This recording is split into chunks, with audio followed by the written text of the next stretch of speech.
Before you begin, remove the base enclosure and battery. Removal. Important. Make careful note of the routing of the right front speaker cable for later replacement.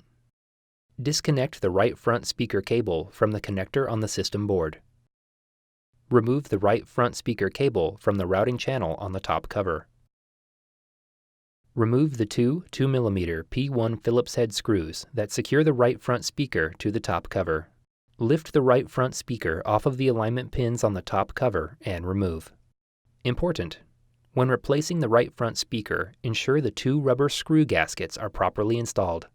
Reverse this procedure to install the right front speaker